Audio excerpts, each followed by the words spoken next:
Hello, my name is Adam Antic, Product Manager at Emerson, and today I'd like to introduce you to our new Crosby J-Series Balanced Diaphragm Pressure Relief Valve. This new design provides robust and reliable performance, replacing a traditional bellows in balanced PRVs on header systems with back pressures. Based on extensive feedback from customers across various industries, it was shown that bellows are a primary source of reliability, productivity, safety, and environmental compliance challenges with plant operators and personnel. Some examples of bellows challenges identified are reliability. Bellows is damage to high-frequency cycling as well as exposure to excessive pressures.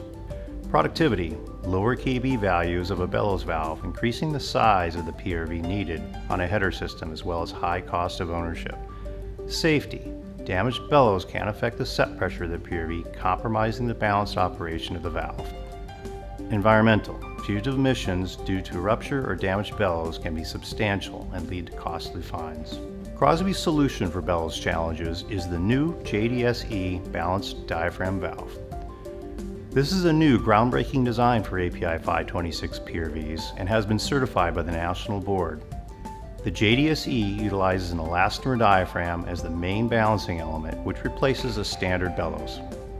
Utilizing elastomer diaphragm technology in lieu of a metal-formed bellows provides exceptional reliability, performance, and durability, reducing customer maintenance costs and downtime while improving safety and reliability. Reliability. Improved durability over a metal bellows backed by extensive testing. Robust design capable of operating under high-frequency cycling. Productivity. Our existing Crosby J-Series can be upgraded to the balanced diaphragm design with available kits.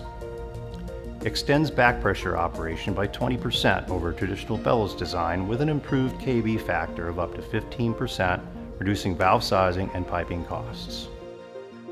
Safety. Reliable design ensuring balanced operation. Environmental compliance. Durable technology maintaining protection against fugitive emissions. The diaphragm is located above the guide, between the guide and the bonded adapter and out of the media flow path. The diaphragm surface area exposed to the media pressure is equal to the disc holder surface area, ensuring balanced operation. Extensive testing has been conducted on this design along with third-party witness to ensure reliability and performance, which includes burst testing, fire testing, and cycle testing. If you would like additional information about our JDSE technology, please reach out to your local Emerson sales office. Thank you again for watching.